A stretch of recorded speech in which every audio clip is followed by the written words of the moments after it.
ಬೆಳಗ್ಗೆಯಿಂದ ಮನೆ ಮುಂದೆ ಯಾವ ಬೇಕಾದ ಶಬ್ದ ಮಾಡಿದ್ರು ಕಿಟಕಿ ಹತ್ರ ಹೋಗಿ ನಿಂತ್ಕೋತಾ ಇದೆಯಲ್ಲ.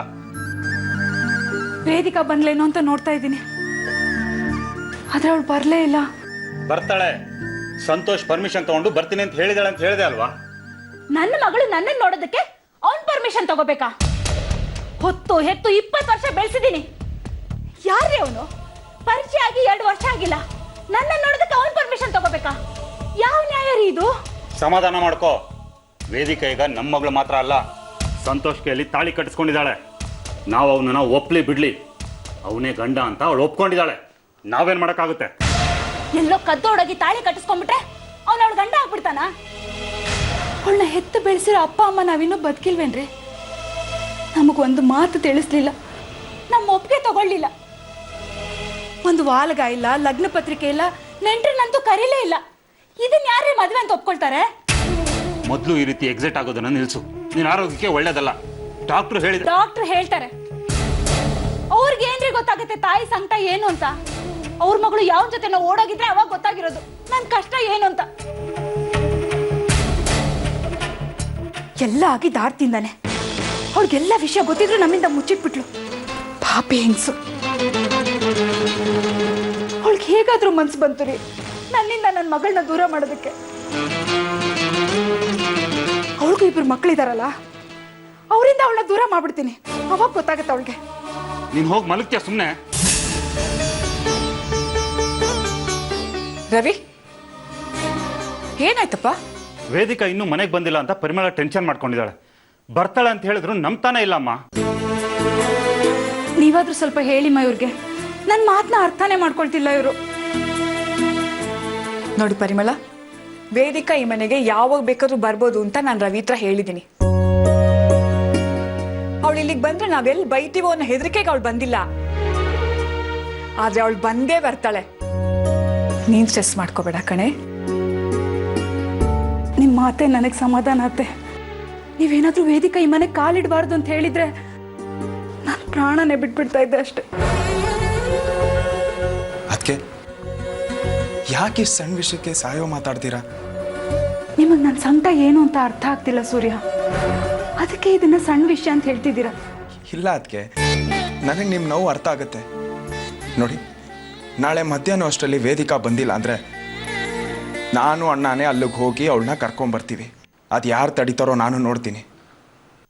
ಇದು ನಾನು ನಿಮಗೆ ಮಾಡ್ತಿರೋ ಪ್ರಾಮಿಸ್.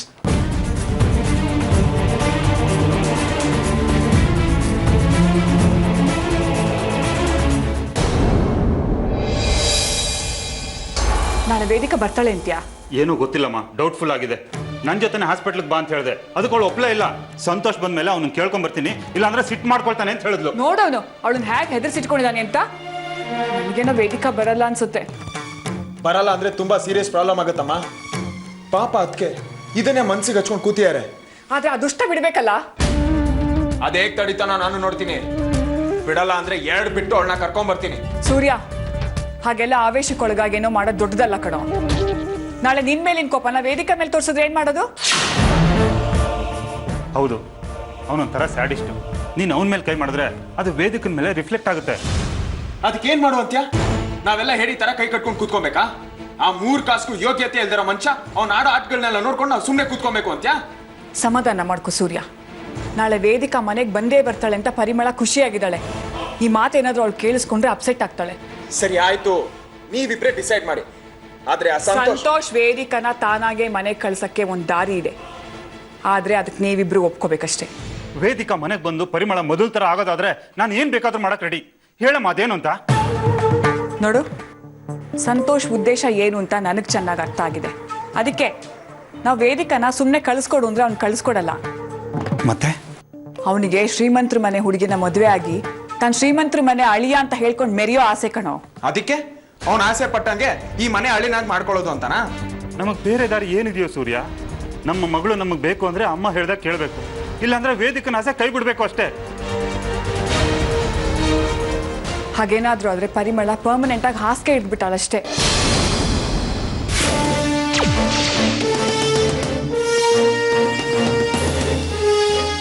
ಇದನ್ನು ಬಿಟ್ಟು ಬೇರೆ ದಾರಿ ಇಲ್ಲ ಸೂರ್ಯ. ನನಗೂ ಇದಿಷ್ಟ ಇಲ್ಲ. ಆದ್ರೆ ವೇದಿಕಾಗೋಸ್ಕರ ಪರಿಮಳಗೋಸ್ಕರ ನಾವು ಇದನ್ನ ಮಾಡಲೇಬೇಕು.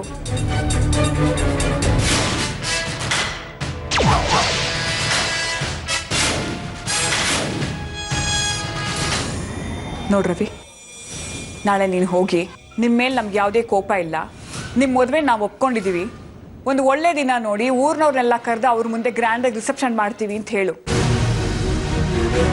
ಆಗ ಸಂತೋಷ್ ತಾನಾಗೆ ವೇದಿಕನ್ ಕಳ್ಸಕ್ಕೆ ಒಪ್ಕೋತಾನೆ.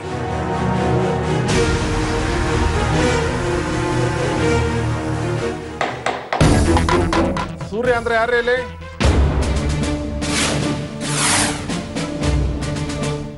ನಾನೇ. ಯಾಕೆ? ನೋಡೋದಕ್ಕೂ ಎಜುಕೇಟೆಡ್ ತರ ಕಾಣ್ತಾ ಇದ್ದೀರಾ. ಒಂದು ಹುಡುಗಿ ಮೇಲೆ ಅಲ್ಲೇ ಮಾಡಿದಿರಲ್ಲ, ನಿಮ್ಗೇನು ಬುದ್ಧಿ ಇದೆಯೇನ್ರಿ? ಬನ್ನಿ ಜೊತೆ ಸ್ಟೇಷನ್ಗೆ. ಏನು, ನನ್ನ ಮಗ ಒಂದು ಹುಡುಗಿ ಮೇಲೆ ಹಲ್ಲೆ ಮಾಡಿದಾನ? ನನ್ನ ಮಗ ಅಂಥವನ್ನೆಲ್ಲ ನಿಮ್ಗೆಲ್ಲ ಕನ್ಫ್ಯೂಷನ್ ಆಗಿರ್ಬೇಕು. ಹಾಗೆಲ್ಲ ಕನ್ಫ್ಯೂಸ್ ಮಾಡ್ಕೊಂಡು ಯಾರನ್ನು ಅರೆಸ್ಟ್ ಮಾಡೋದಕ್ಕೆ ನಮ್ಗೇನು ಬೇರೆ ಕೆಲಸ ಇಲ್ಲ ಅನ್ಕೊಂಡಿದ್ದೀರಾ ಮೇಡಮ್? ಹಾಗೆಲ್ಲ ಪಕ್ಕಾ ಎವಿಡೆನ್ಸ್ ಕಂಪ್ಲೇಂಟ್ ಇಲ್ಲದೆ ನಾವ್ ಯಾರನ್ನು ಅರೆಸ್ಟ್ ಮಾಡೋದಿಲ್ಲ. ಕಂಪ್ಲೇಂಟ್ ಯಾರು ಕೊಟ್ಟಿದ್ದು ನಿಮಗೆ? ವೇದಿಕಾ ಅನ್ನೋರು.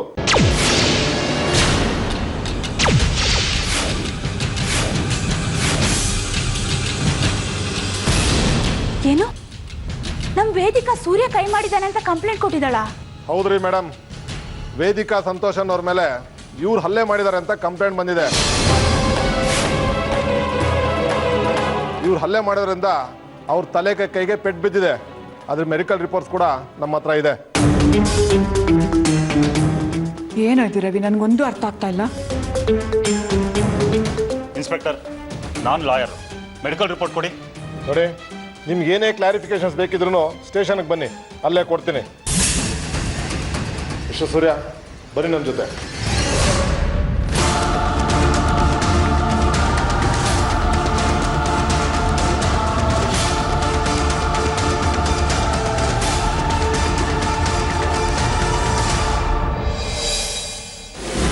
ನಮ್ಮ ಅಣ್ಣನ ಮಗಳು ವೇದಿಕಾ ಸರ್ ನನ್ನ ಮೇಲೆ ಕಂಪ್ಲೇಂಟ್ ಕೊಟ್ಟಿರೋದಕ್ಕೆ ಸಾಧ್ಯನೇ ಇಲ್ಲ. ಗೌರವ ಇದೆ ನನ್ನ ಮೇಲೆ, ಅದು ಹೇಗೆ ಕಂಪ್ಲೇಂಟ್ ಕೊಟ್ಬಿಡ್ತಾಳ ನನಗೆ ಗೊತ್ತಾಗ್ತಾ ಇಲ್ಲ. ರೀ, ನಾವೇನು ಕಣ್ಣ ಮುಚ್ಚಾಲಾಡ ಕೂತಿದ್ವಿ ಅನ್ಕೊಂಡಿದ್ದೀರಾ? ಅವ್ರನ್ನ ಬಿಟ್ಟು ಇವ್ರನ್ನ ಬಿಟ್ಟು ಇನ್ಯಾರ ಕರ್ಕೊಂಬಂದು ಸ್ಟೇಷನ್ ಕೂರ್ಸ್ಕೊಳ್ಳೋದಕ್ಕೆ ನಿಮ್ಮ ಮೇಲೆ ಕಂಪ್ಲೇಂಟ್ ಬಂದಿದೆ, ಅದಕ್ಕೆ ನಿಮ್ಮನ್ನ ಕರ್ಕೊಂಬಂದಿರೋದು.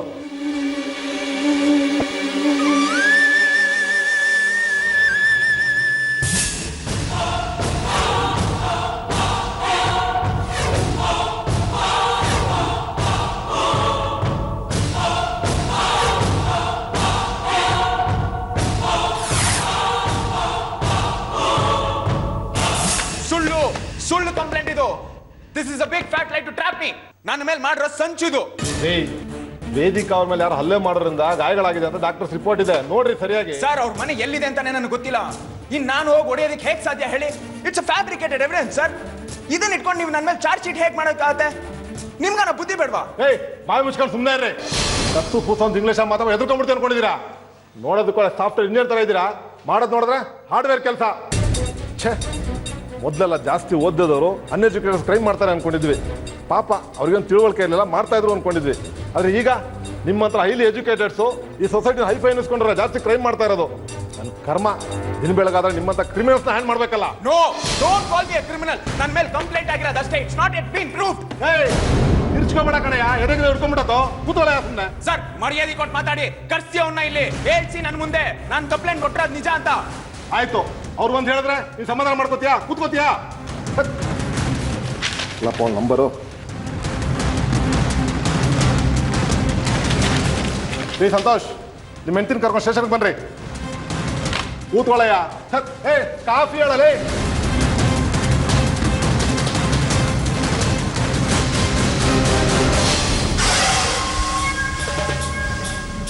ಎಲೆ ಬಾರೆ, ಮೇಲೆ ಮಳೆ ಒಯ್ದಂಗೆ ಬರ್ತದೆ. ಮಿಸಸ್ ವೇದಿಕಾ ಅರುಣ್ರವರೇ, ನಾವು ಹೇಳಿದ್ದೆಲ್ಲ ಜ್ಞಾಪಕ ಇದೆ ತಾನೆ? ಕಂಪ್ಲೇಂಟಲ್ಲಿ ಏನು ಬರ್ದಿದ್ದೀನೋ ಅದನ್ನು ಗಿಣಿ ಥರ ಹೇಳಿದ್ರೆ ಸಾಕು. ಅದು ಬಿಟ್ಟು ಅಪ್ಪ ಇದ್ದಾರೆ, ಚಿಕ್ಕಪ್ಪ ಇದ್ದಾರೆ, ಪೊಲೀಸ್ ಸ್ಟೇಷನ್ನು, ನಿಜ ಹೇಳ್ಬಿಡ್ತೀನಿ ಅಂತ ಪುಣ್ಯಟ್ಟು ಕೋಟಿ ಥರ ಪೋಸ್ ಕೊಟ್ಟರೆ ಗೊತ್ತಾಯ್ತಾ? ಮನೇಲಿ ಹೇಳಿದ್ದು ನೆನಪಿದೆ ತಾನೆ? ನಾನು ತುಂಬ ಖರಾಬ್ ನನ್ನ ಮಗ. ಜೈಲಿಗೆ ಹೋಗೋದು ಅಂದರೆ ಗೋವಾಗ ಹೋಗಿ ಬಂದಂಗೆ. ಅರ್ಥ ಆಯ್ತಾ? ಬರೀ ನನ್ನ ಚಿಕ್ಕಪ್ಪ ಈ ಥರ ಅವ್ರ ಮೇಲೆ ಸುಳ್ಳು ಕಂಪ್ಲೇಂಟ್ ಕೊಟ್ಟರೆ, ಅವ್ರ ಫ್ಯೂಚರ್ ತೊಂದರೆ ಆಗುತ್ತೆ ಅಲ್ವಾ? ಲೇ, ನಿಮ್ಮ ಚಿಕ್ಕಪ್ಪನ ಫ್ಯೂಚರ್ ಹಾಳು ಮಾಡಿದರೆ ಕಣೆ ನಾವು ಮೇಲ್ ಬರೋಕ್ಕಾಗೋದು. ನಿಮ್ಮ ಚಿಕ್ಕಪ್ಪನ ಫ್ಯೂಚರ್ನ ಸಂಪೂರ್ಣವಾಗಿ ಹಾಳು ಮಾಡಿ ನುಚ್ಚು ನೂರು ಮಾಡಿ ಆ ಚೂರಿರುತ್ತಲ್ಲ ಅದರಲ್ಲಿ ನಮ್ಮ ಕನಸಿನ ಅರಮನೆ ಕಟ್ತೀನಿ. ಹೇಳ್ದಷ್ಟು ಮಾಡು ಸಾಕು. ಹೇಳ್ದೆ ಕೇಳದೆ ಪ್ಲೇಟ್ ಏನಾರ ಚೇಂಜ್ ಮಾಡಿದ್ಯೋ ನಿನ್ನ ಜೊತೆ ನಿಮ್ಮ ಅಪ್ಪ ಚಿಕ್ಕಪ್ಪನ ಫೋಟೋನು ಫ್ರೇಮ್ ಹಾಕ್ಸಿಟ್ಬಿಡ್ತೀನಿ. ಅಳ್ಬೇಡ, ಬಾ ಒಳಗೆ.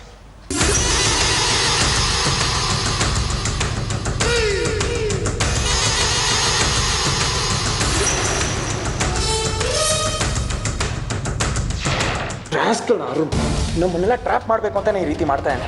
ನಮ್ಮಿಂದ ಅಳಿ ಅಂತ ಕನ್ನಿಸ್ಕೊಬೇಕಲ್ಲ, ಅದಕ್ಕೆ. ನನಗೆ ಗೊತ್ತು ಕಣೋ, ನೀನು ಕೂಲಾಗಿರೋದು ನಾನೆಲ್ಲ ಹ್ಯಾಂಡ್ಲ್ ಮಾಡ್ತೀನಿ. ವೇದಿಕನ್ ಮುಂದೆ ಇಟ್ಕೊಂಡು ಶಕುನಿ ಆಟ ಆಡ್ತಾ ಇದ್ದಾನೆ. ಸಿಗ್ಲಿ ಸೂರ್ಯ, ಇದು ಪೊಲೀಸ್ ಸ್ಟೇಷನ್. ನೀನು ಈ ರೀತಿ ಕೋಪ ಮಾಡಿಕೊಂಡ್ರೆ ನಿಂದೇ ತಪ್ಪು ಅಂತ ಇನ್ಸ್ಪೆಕ್ಟರ್ಗೆ ಅನ್ನಿಸ್ಬೋದು. ಯೋಚನೆ ಮಾಡಬೇಡ ಕಣೋ, ವೇದಿಕಾ ಬಂದು ನಿಜ ಹೇಳ್ತಾಳೆ. ಅವಳಿಗೆ ನಿನ್ನ ಬಗ್ಗೆ ತುಂಬ ಪ್ರೀತಿ ಇದೆ.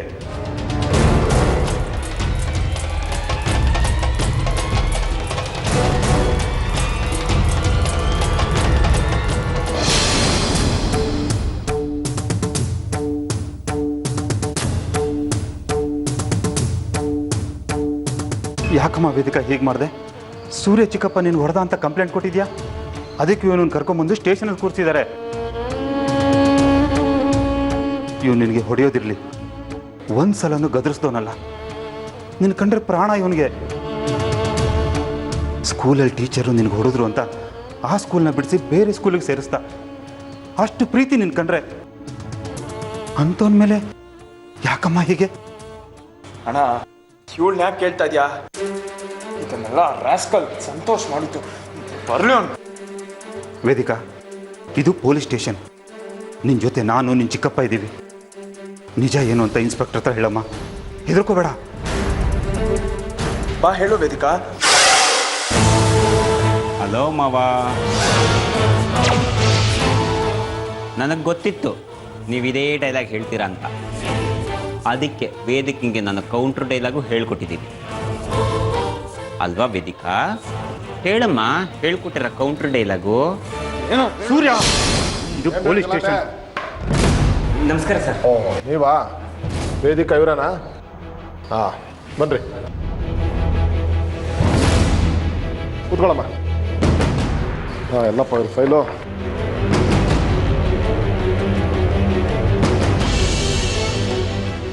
ಏನಾಗಬೇಕಮ್ಮ ಇವರು? ಏನಾಗಬೇಕು ಹೇಳಮ್ಮ. ಚಿಕ್ಕಪ್ಪ ಸರ್. ಇವರು ಹೊಡೆದ್ರಾ ನಿನಗೆ?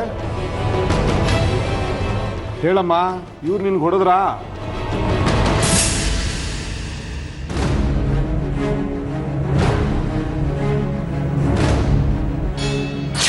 ಅಪ್ಪ ಇದ್ದಾರೆ, ಚಿಕ್ಕಪ್ಪ ಇದ್ದಾರೆ, ಪೊಲೀಸ್ ಸ್ಟೇಷನ್ನು, ನಿಜ ಹೇಳ್ಬಿಡ್ತೀನಿ ಅಂತ ಪುಣ್ಯಟ್ಟು ಕೊಟ್ಟಿರ್ತಾರ ಪೋಸ್ ಕೊಟ್ರೆ ಅಷ್ಟು. ನಿಮ್ಮ ಚಿಕ್ಕಪ್ಪ ಹೊಡೆದ್ರಾ?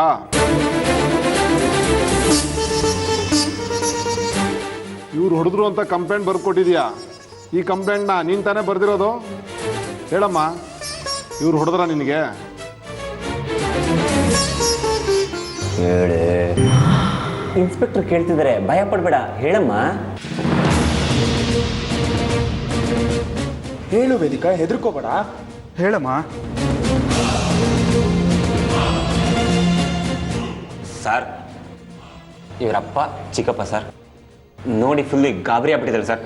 ನೋಡಿ ಸರ್, ಶಿವರಿಂಗು. ಅವ್ರನ್ನ ಆಚೆ ಕಳಿಸಿ ಸರ್, ಹೇಳ್ತಾಳೆ. ವೇದಿಕಾ, ನೀನು ಭಯ ಪಡ್ಬೇಡಮ್ಮ, ಏನಿದೆ ಅದನ್ನ ಹೇಳ್ಬಿಡು, ನಾವು ಹೇಳ್ಬಿಟ್ಟು ಹೊಟ್ಟೋಗೋಣ. ಸರ್ ನೋಡಿ ಸರ್, ಹೆಂಗೆ ಗುರಾಯಿಸ್ತಾ ಇದ್ದಾರೆ, ನನಗೆ ಭಯ ಆಗ್ತಾ ಇದೆ. ಏಯ್ ಸೂರ್ಯ, ಹಾಗೆಲ್ಲ ಇಂಟಿಮೇಟ್ ಮಾಡಬೇಡ್ರಿ. ಹೇಳಮ್ಮ, ಇವ್ರು ಹೊಡೆದ್ರ ನಿನಗೆ? ಹೇಳಮ್ಮ. ಹೇಳು ವೇದಿಕಾ. ಹೌದು, ಹೊಡೆದ್ರು.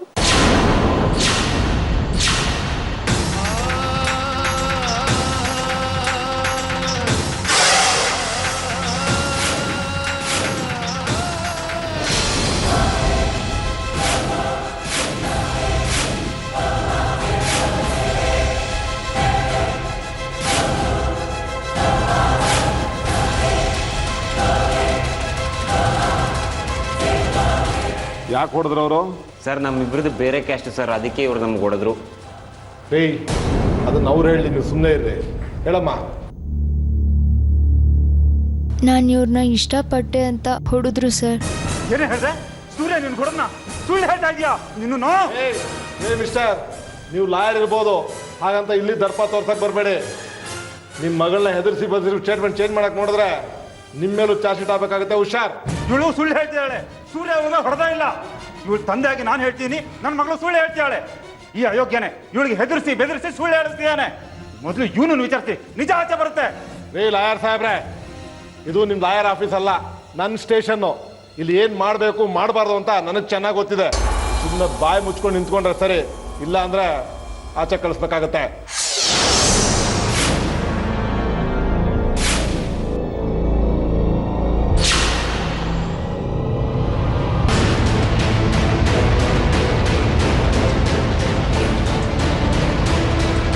ಸೂರ್ಯ ಸೂರ್ಯ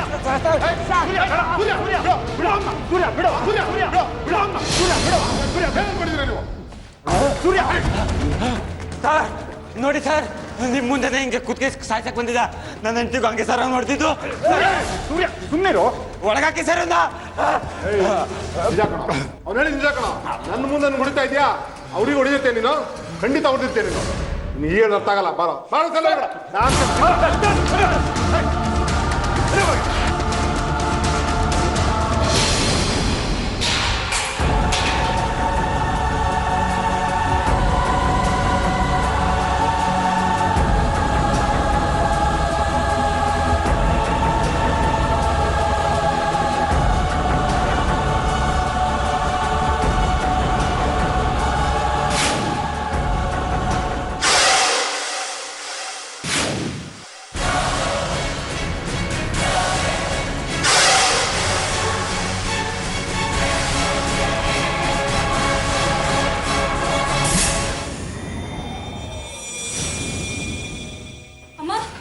ಅಮ್ಮ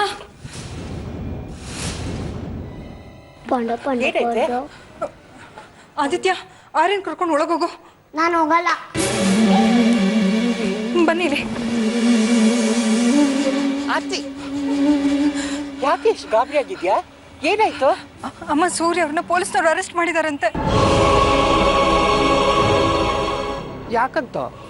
ವೇದಿಕಾ ಯಾರಿಗೂ ಹೇಳ್ದೆ ಮದುವೆ ಆಗಿದ್ದಾಳಲ್ಲ, ಇವ್ರು ಅವಳ ಮನೆಗೆ ಹೋಗಿ ಅವಳ ಮೇಲೆ ಕೈ ಮಾಡಿದಾರಂತೆ. ಅದಕ್ಕೆ ಅವಳು ಪೊಲೀಸ್ನವ್ರಿಗೆ ಕಂಪ್ಲೇಂಟ್ ಕೊಟ್ಟಿದ್ದಾಳೆ. ಅಮ್ಮ, ಅವ್ರು ಹಾಗೆ ಮಾಡೋದಕ್ಕೆ ಸಾಧ್ಯನೇ ಇಲ್ಲ ಅಮ್ಮ. ಅವ್ರ ಸ್ವಭಾವ ಏನಂತ ನನಗೆ ಚೆನ್ನಾಗಿ ಗೊತ್ತು. ಅವ್ರಿಗೆ ಎಷ್ಟೇ ಕೋಪ ಬಂದರೂ ಯಾರ ಮೇಲೆ ಅವ್ರು ಕೈ ಮಾಡಲ್ಲ ಅಮ್ಮ. ಮತ್ತ್ಯಾಕೆ ವೇದಿಕಾ ಕಂಪ್ಲೇಂಟ್ ಕೊಟ್ಲು? ಅಮ್ಮ, ಸೂರ್ಯ ಅವ್ರನ್ನ ಸಿಕ್ಕಾಕ್ಸೋದಕ್ಕೆ ಯಾರು ಹೀಗೆ ಪ್ಲಾನ್ ಮಾಡಿದ್ದಾರೆ ಅಂತ ಅನಿಸ್ತಾ ಇದೆ. ಆ ಥರ ಇದ್ರೆ ಪೊಲೀಸ್ನವ್ರಿಗೆ ಗೊತ್ತಾಗಲ್ವೇನೆ? ಅಂದರೆ ನೀವು ಹೇಳ್ತಾ ಇರೋದು ವೇದಿಕನ ಮೇಲೆ ಸೂರ್ಯ ಅವ್ರು ಕೈ ಮಾಡಿದಾರಂತನಾ? ಯಾರಿಗೆ ಗೊತ್ತು? ಹೊಡೆದಿರ್ಬೋದು, ಹೊಡೆದೇನೂ ಇರ್ಬೋದು. ಏನಮ್ಮ ನೀವು ಎಷ್ಟೊಂದು ಕೂಲಾಗಿ ಹೇಳ್ತಾ ಇದ್ದೀರಾ? ಸೂರ್ಯ ಅವ್ರನ್ನ ಅರೆಸ್ಟ್ ಮಾಡಿದ್ರೆ ಅವ್ರ ಫ್ಯೂಚರ್ ಹಾಳಾಗಲ್ವಾ? ಇದು ಅನ್ಯಾಯ ಅಮ್ಮ. ಯಾವ ತಪ್ಪು ಮಾಡದೇ ಇರೋ ನಿನ್ ಮೇಲೆ ಸುಳ್ಳು ಆಪಾದನೆ ಹೊರಿಸಿ ನಿನ್ನ ಮಕ್ಕಳನ್ನ ಮನೆಯಿಂದ ಆಚೆ ಕಳ್ಸಿದ್ರಲ್ಲ, ಮಕ್ಕಳ ಭವಿಷ್ಯ ಹಾಳಾಯ್ತಲ್ಲ, ಅದು ಅನ್ಯಾಯ ಅಲ್ವೇನೆ? ಅವ್ನು ನಿನಗೆ ಅನ್ಯಾಯ ಮಾಡಿದಾನ ಕಣೆ. ಅದಕ್ಕೆ ಆ ದೇವ್ರವನಿಗೆ ಸರಿಯಾದ ಶಿಕ್ಷೆ ಕೊಟ್ಟಿದ್ದಾರೆ. ಅನುಭವಿಸ್ಲಿ ಬಿಡು. ನಾನು ಆ ದೇವ್ರ ಹತ್ರ ಬೇಡ್ಕೊಂಡಿದ್ದೆ, ನಿನಗಾದ ಅನ್ಯಾಯಕ್ಕೆ ನ್ಯಾಯ ಕೊಡ್ಸು ಅಂತ. ನನ್ನ ಪ್ರಾರ್ಥನೆ ಆ ದೇವ್ರು ಕೇಳಿಸ್ಕೊಂಡಿದ್ದಾನ ಕಣೆ. ಎಷ್ಟು ಒಳ್ಳೆ ಸುದ್ದಿ ಹೇಳಿದ್ಯಾ ಗೊತ್ತಾ ನೀನು? ಇವತ್ತು ಪಾಯಸ ಮಾಡೇ ಮಾಡ್ತೀನಿ ನಾನು. ಏನಮ್ಮ ನೀವು ನಿಮ್ಮ ಅಳಿಯನ ಅರೆಸ್ಟ್? ಅವನು ಯಾವತ್ತು ನಿನ್ನ ಮಕ್ಕಳನ್ನ ಹೊರಗೆ ಹಾಕಿದ್ನೋ ಅವತ್ತೇ ಅವನು ನನ್ನ ಅಳಿಯ ಅನ್ನೋದನ್ನ ಮನಸ್ಸಿಂದ ಕಿತ್ತು ಬಿಸಾಕಿದ್ದೀನಿ. ಅಮ್ಮ, ಏನೋ ಆ ಸಂದರ್ಭದಲ್ಲಿ ಹಾಗೆ ನಡ್ಕೊಂಡ್ರು. ಇದಕ್ಕಿಂತ ಮುಂಚೆ ಯಾವತ್ತೂ ಅವ್ರ ರೀತಿ ಕೆಟ್ಟದಾಗ ನಡ್ಕೊಂಡವ್ರಲ್ಲ. ಅವ್ರೆಲ್ರೂ ಸೇರಿ ನಿನ್ನ ಮನೆಯಿಂದ ಆಚೆ ಕಳ್ಸಿದ್ರು. ಏನೋ ನನ್ನ ಮನೆ ಇತ್ತು, ಮಕ್ಕಳನ್ನ ಕರ್ಕೊಂಡು ಇಲ್ಲಿಗೆ ಬಂದೆ. ನೀನು ಈ ಮನೆ ಇರ್ಲಿಲ್ಲ ಅಂದ್ರೆ ಎಲ್ಲೇ ಹೋಗ್ತಿದ್ದೆ ಮಕ್ಕಳನ್ನ ಕರ್ಕೊಂಡು? ಯಾರಿದ್ದಾರೆ ನಿಂಗೆ ಈ ಪ್ರಪಂಚದಲ್ಲಿ ನನ್ನನ್ನು ಬಿಟ್ಟು? ಏನೋ ನಾನು ಬದುಕಿರುವಾಗ ಇಷ್ಟೆಲ್ಲ ಆಯ್ತು, ನನ್ನ ಮನೆಗೆ ಬಂದೆ. ನೀನು ನಾನು ಸತ್ತೋಗಿದ್ರೆ ಮಕ್ಕಳನ್ನ ಕರ್ಕೊಂಡು ಎಲ್ಲಿ ಹೋಗ್ತಿದ್ದೆ ನೀನು? ಮಾತಾಡೆ. ನೀನು ನಿನ್ನ ಮಕ್ಕಳು ಬೀದಿ ಪಾಲಾಗ್ತಿದ್ರಿ. ಆ ನಿನ್ ಗಂಡ ನಿಮ್ ಕಡೆ ತಿರುಗೋ ನೋಡ್ತಾ ಇರ್ಲಿಲ್ಲ. ಇಷ್ಟು ದಿನ ಆಯ್ತು ಮಕ್ಕಳನ್ನ ಕರ್ಕೊಂಡು ಮನೆಯಿಂದ ಆಚೆ ಬಂದಿದ್ಯಾ, ಒಂದು ದಿನನಾದ್ರೂ ಎಲ್ಲಿದ್ಯಾ ಹೇಗಿದ್ಯಾ ಅಂತ ವಿಚಾರಿಸಿದಾನ? ಆದಿತ್ಯ ಹೇಗಿದ್ದಾನೆ ಅಂತ ಕೇಳಿದ್ನ? ಅವನ ಮಗು ಆರ್ಯನ್ ಹೇಗಿದ್ದಾನೆ ಅಂತ ಕೇಳಿದ್ದೇನೆ? ಅವನು ನಿನ್ನ ಸಂಪೂರ್ಣವಾಗಿ ಮರ್ತು ಬಿಟ್ಟಿದ್ದಾನೆ. ನೀನೇ ನನ್ನ ಗಂಡ ಒಳ್ಳೆಯವನು ಅಂತ ಬಡ್ಕೊಂಡು ನಿಂತಿದ್ಯಾ. ನೋಡಾರ್ತಿ, ಒಂದು ಮಾತು ಹೇಳ್ತೀನಿ, ಇವತ್ತಿಂದ ಅವನು ನನ್ನ ಅಳಿಯ ಅಲ್ಲ, ನಿನ್ನ ಗಂಡ ಅಲ್ಲ, ಆದಿತ್ಯನಿಗೆ ಅಪ್ಪ ಅಲ್ಲ ಕಡೆ.